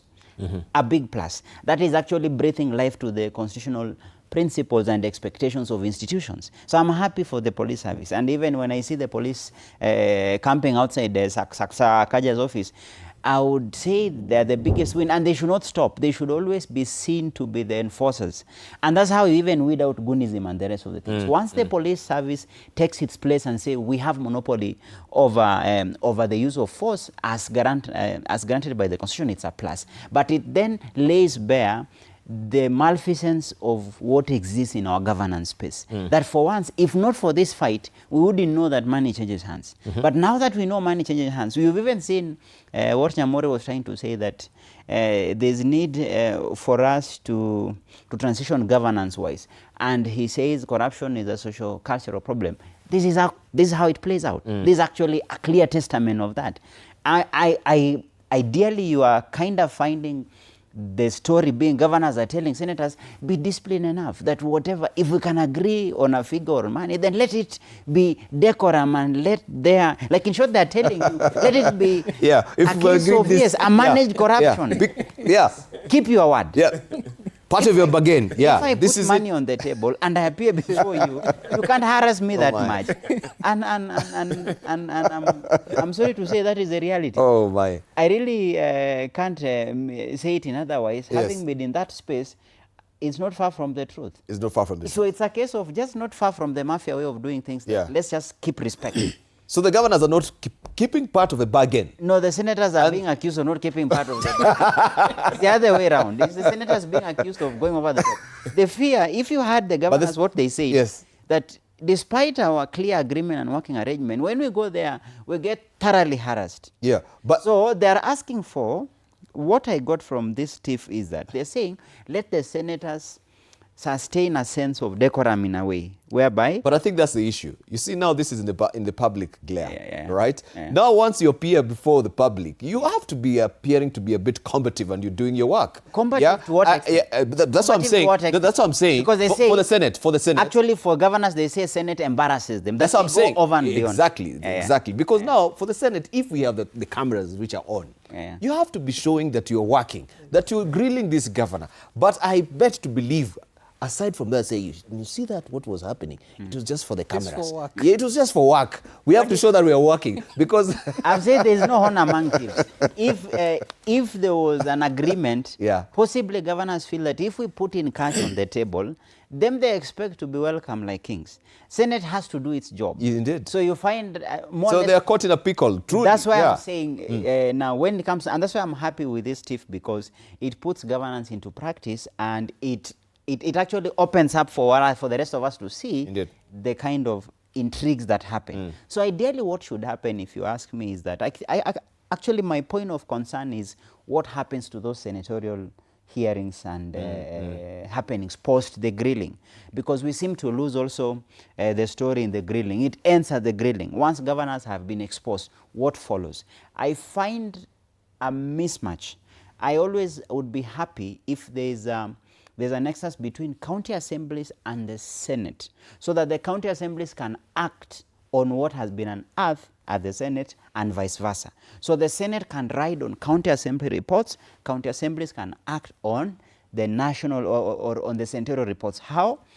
If today you say that this governor has gone overboard and the kind of issues that were unearthed from control of budget report or the general report, and the Senate brought it out and it was super glaring, then what stops the county assembly from now going for the jugular? Because the first point of action would be county assemblies impeaching the CCs, impeaching the chief officers, even impeaching the governor himself. That can work easily, so that the material for their political action against the county executive comes from the Senate. And then it also goes vice versa, because even if you impeach the governor, it still goes to the Senate. Then the Senate can also rely on the primary jurisdiction of the county assembly on oversight. So I would feel the missing silver lining in this is as they fight, it helps the public and the media, for example, to get this detail. You can imagine if they had this unholy alliance where money would change hands and there would be keeping of word from either side. Would you have known all this? None. But because of the fallout between the Council of Governors and the Senate, then the media and the members of public are benefiting from it. So what do we learn from it? That's why I now propose, let us now create it as a mechanism of creating a nexus between county assemblies and the Senate, and then use it now to go for the county executives. That for me would work. So there's a bit of a lacuna there. I find the process to end at the grilling. But Post the grilling, everything goes back to normal. But if there's a fallout, then how then do I bridge this gap? The fallout now becomes a plus, because you know why? Governors don't want to be embarrassed. Indeed, but I'm saying that now that you have it works for the public, it works for the media, it works even now. I want the county assemblies to pick on that and now take a fight. Number two, even yourselves as media or ourselves as public, we now get a yardstick to measure. We all come from different counties. What is the basis for us to say our county government is not working? Then we have a template to use. We've seen what is happening. We've seen what you've been asked and you've not been able to answer. For me, that's a plus. So let them fight it out.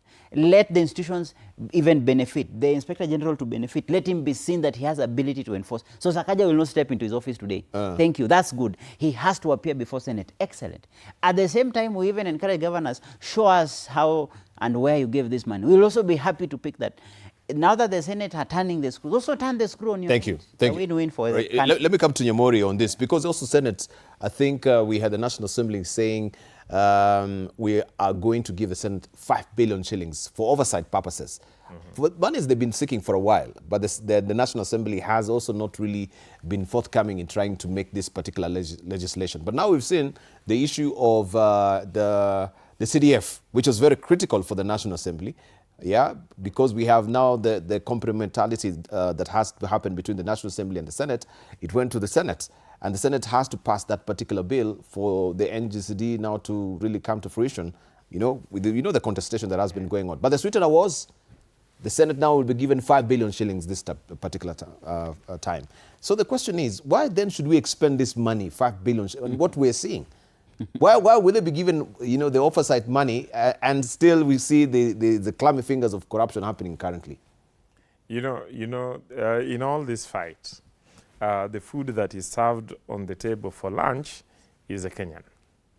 That senators and governors and members of parliament are fighting not to improve services, but on who will eat more and why you should speak about what I eat or not, and whether you should hold me accountable. So I would agree with Wakili Kipto that it is important that the clash is happening. because the clash then brings out the issue. It is important for us as Kenyans to take up that opportunity to discuss, you know, a crisis in governance and see how to improve it. And this is where I look up to the civil society to pick up this issue and take it beyond, you know, the talk between the governors and the senators, and to bring it to the public purview. It is good that you, as you know, TV47, have picked up this issue and discussing it. I'm hoping that it is something that can go into discussion. I'm also hoping that it will go to court. That as lawyers, we could also find, you know, something that fits for public interest litigation, and take both the Council of Governors and Senate to court, and ensure that the judiciary then makes a decision that clarifies that relationship and that protects the citizen. So it is an opportunity for all of us to discuss this. It's an opportunity to you know, enhance accountability. Yeah. It is an opportunity to improve governance, and I'm hoping that you know, it will serve as lessons. When I spoke about the drama, I was hoping that, you know, Sakaja would be arrested last night, put in the cells, the way Kenyans are arrested whenever there's a summon, put in the cells, and then availed to the next, you know, Senate committee sitting. As at this morning, I am not sure that Sakaja had been arrested, although we enjoyed the drama last night. So I'm also hoping that, you know, the work of the police service, as Wakili has mentioned, would be effective, efficient and effective, that it would then serve as lesson that governors can be arrested, they can sleep in cells, they can be available before the Senate, so that, you know, it is not just drama, but it is something that they would feel embarrassed about, and ensure that they actually appear and be able to submit themselves to the jurisdiction of the committees and avail to the committees the necessary information. And then I think the Senate process needs to also be investigated, both by the investigative bodies, but also discussed by the public. I was speaking to somebody who had accompanied, you know, a governor to Senate, and he told me of how, you know, after going through the process, then the senators actually, some of the senators actually followed them. I told them that, you know, we didn't treat you badly, but why are you not doing what you should do? You know, and so they had to make arrangements for that. So these are the issues we should discuss.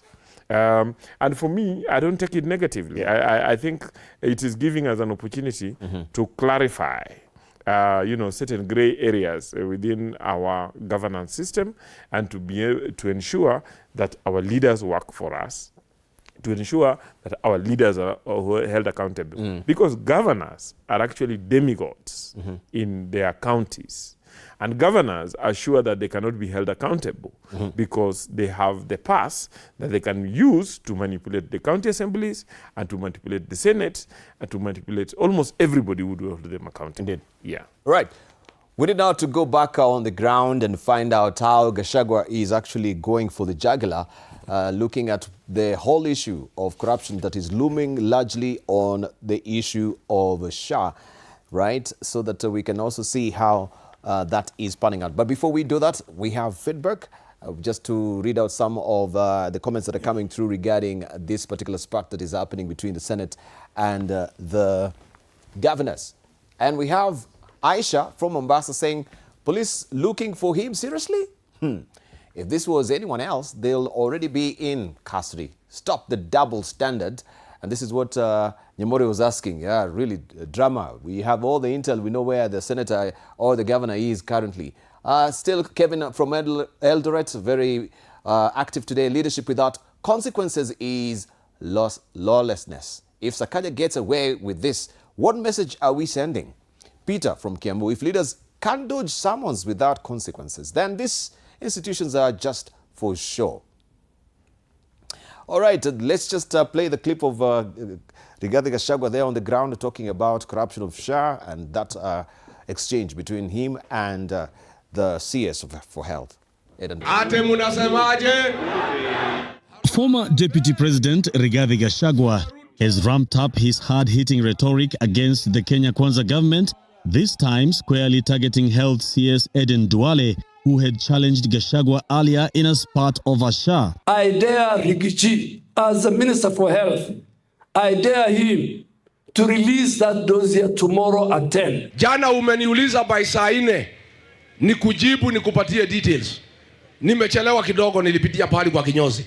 During the opposition tour dubbed Komboa Kenya in Makueni County, Gachagua zeroed in on the SHA insurance scheme, warning it could collapse within 6 months due to massive fraudulent financial losses. Sasa wewe Duale, hii SHA mulipanga na Kasongo, mukaleta system ikakost 104 billion. Hiyo pesa mumeiba. He further alleged the multi-billion shilling theft was carefully orchestrated. Katika ile consortium ambaye ililete biashara ya 104 billion. Kampuni inaitwa Convergence Network Solutions. Iko na 17.89%. Hiyo kampuni ni ya waziri Aden Duale. But beyond the alleged scandal, Gachagua says what concerns him most is the government's failure to act. SHA imeibiwa 50 billion. Hiyo Kasongo ufuati, unaanza kuingia juu ya gari kusema ati kuna kiongozi ati ng'ombe yake ilikufa kwa sababu ya kupe. Ni utoto si utoto. Before you come to SHA, and I am not an ordinary minister, I know how to deal with you. Before you talk about SHA, go sort out your integrity issue with your family. His criticism extended beyond the health sector to the e-citizen platform, where he alleged that public funds are being diverted for purposes unrelated to national development, including claims of bribery. Dio anapatia kina Kawaya na Nimrod Bai kuja kuhonga Wakamba. Wewe Kasongo tukisema wewe ni kingei.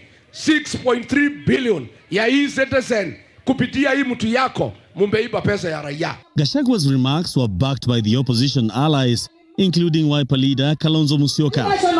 The opposition is now urging Kenyans to rally behind them ahead of the next general election, insisting they alone can tackle what they describe as deep-rooted corruption within the Kenya Kwanza government. Sydney Chazima, TV47.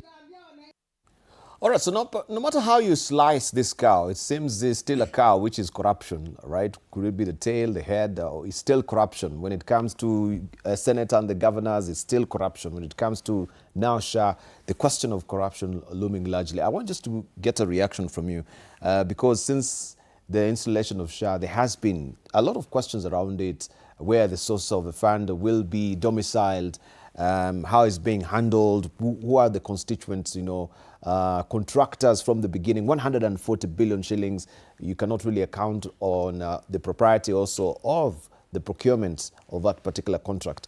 With what is really tripping off his tongue right now, how would you take it, especially being directed to Aden Duale and him having a company interested in SHA, and he is also the CS, conflict of interest? I think I may not be in a position to address the specific allegations as to who owns what and where. But I think the source of this is what transpired last week, whereby you saw the public health or the health committee from the National Assembly led by Dr. James Nyikal mentioning that there's a problem with SHA in terms of its ability to run, which I think gave the ammunition to the opposition to pick on that. And why does the opposition pick on it? Because SHA has been a signature project of this government. SHA is the go-to point when the president is selling more or less like a transformative agenda. Reason I'm saying that is that SHA is an ambitious program that has been put in place to do over and above what NHIF could do. And if you remember, at its infancy, the many challenges that bedevil the rollout of SHA, even its identity and what it covered, almost made the government pull back and almost made the government feel that, okay, are we not doing the right thing? But subsequently, 1 year down the line, the reason why you haven't you haven't heard much about SHA is the kind of a turnaround the health team were able to do around it in terms of making it workable. If you remember our analysis 2-3 weeks or a month ago, it is a fact that SHA had disappeared from the public domain because of its workability. It was working, it has been working, and they kind of, whatever, the health team had successfully warded off the criticism against it. Some of the issues are what you are raising about the systems they use, about the coverage and all that. And for some reason, for 1 year, you can successfully say they had weathered the storm. And the health docket has succeeded to place it as one of a signature agenda items the president can sell going to the election. So I feel that the opposition is jumping on this after what the health committee mentioned last week. And this came at the backdrop of the complaints that came from also the unions, the teacher unions, especially Kupet, where they were saying that they had a back and forth. It wasn't whole scale.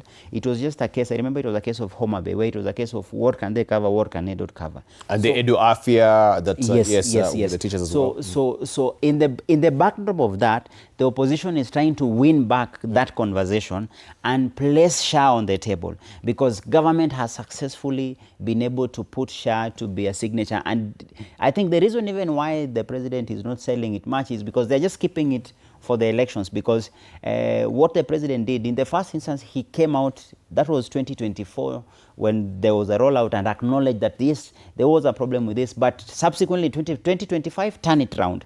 So the president's team, I'm sure, are operating on the strategy that because it is working, no fight about it. Let us keep it, it will be the signature program or project that will sell. Because if you look at the signature programs of the president, you can pick the three. SHA, affordable housing, SHA stands out, affordable housing stands out, and as you've seen, at the moment the focus for the president's agenda is selling what is visible. In this case, the affordable housing has taken the center stage. Now, with the opposition bringing SHA, then it would also force the president's team to come out and say, okay, fine, now let's have a conversation around SHA.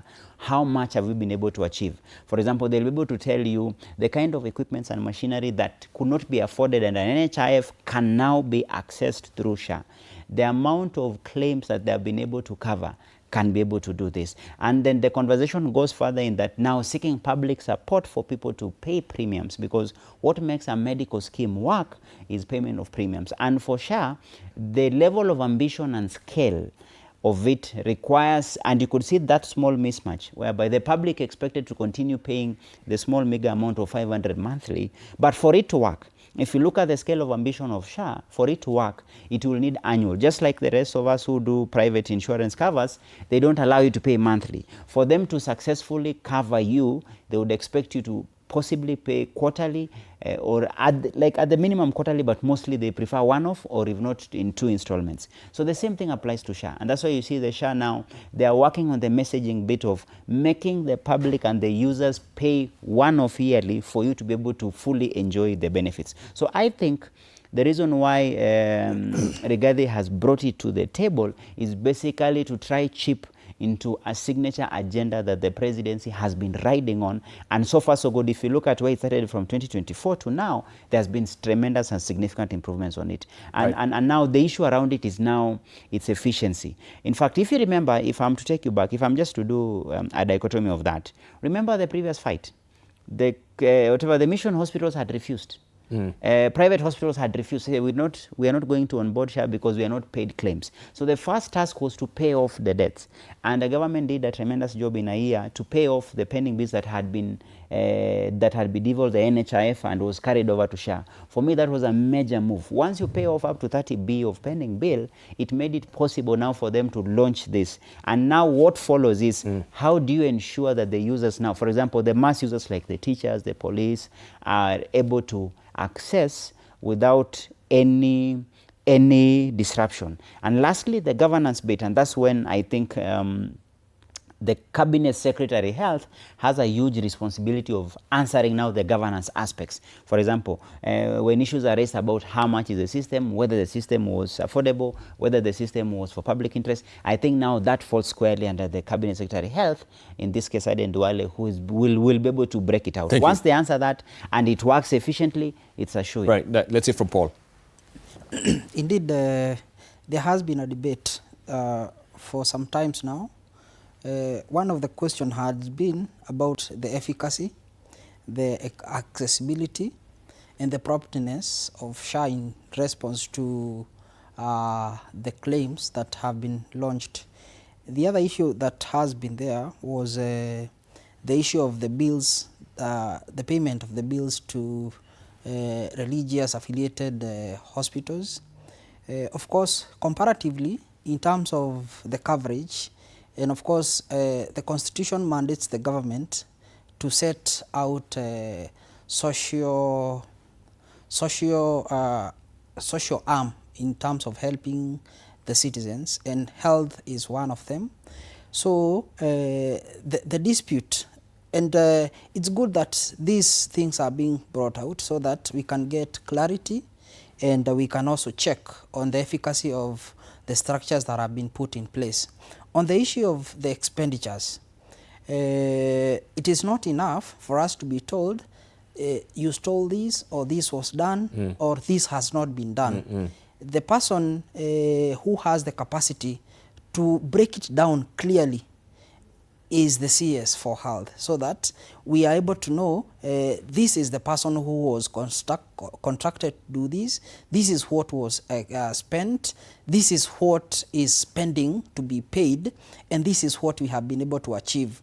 Because unless that picture is drawn, the narrative may win the day, and we can just say SHA is working or it is not working. That is not really important. Is working is good, but we also need to have an accountable mechanism structure, so that instead of just hurling figures around, we need to know this is what the government has done in terms of enabling SHA to operate. These are the equipments we have done. Yes. These are the enablements. This is the benefits that the members of public can benefit from.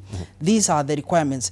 The one of the challenge that according to me it has been, it is in terms of the expectations, and expectation in terms of because the government gives a promise, and there is a corresponding expectation for the public in terms of one contribution, in terms of other things that they are supposed to do. So if the public can be clearly informed, this is what you are contributing, and these are the benefits that you can get. And when they need to get them, they indeed get them. Because we have had challenges where a patient, they have enrolled, they have paid up, but then when they go to get the approvals, they're told, I mean, we can't approve that. Or the approvals, it is way below their expectation. So I think those are some of the balances that need to be put, so that before we completely conclude that this is working or it is not working, what I would say, there are challenges. These challenges, unless they are addressed, it will still be something that we wish to achieve.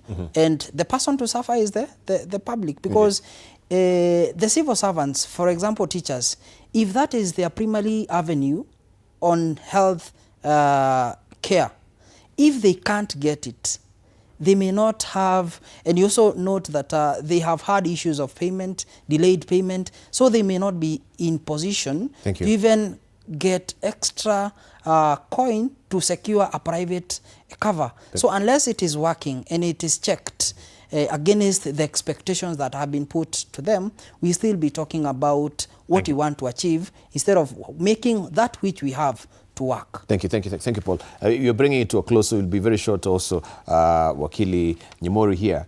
So allegations that Paul is raising, you know, we've seen the contractual agreement between someone's, you know, farm in the mix when it comes to the procurement of a contract as well.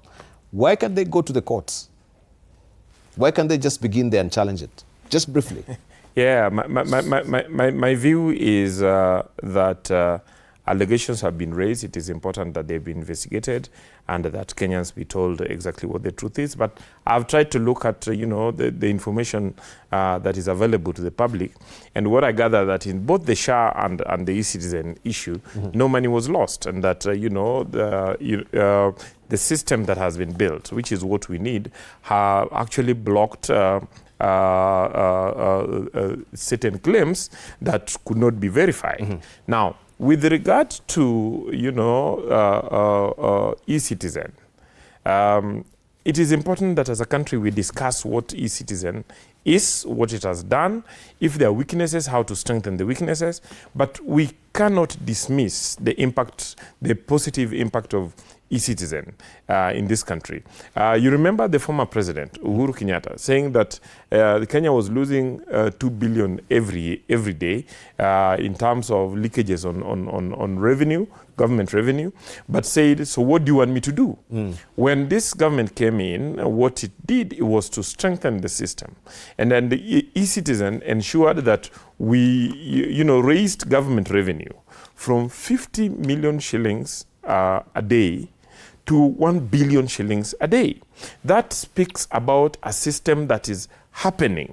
Despite the fact that there may be weaknesses, it's a system that is happening. It's a system that has reduced queues, in government offices. Thank you. It's a system in which we, as Kenyans, are able to make payments from the comfort of our phones, on the comfort of our offices and houses. And it is something that we need to celebrate. Amen. So it is important that we do not allow the opposition then to paint negatively what works. Let them join us in solving the problems that could be there, or let them offer an alternative.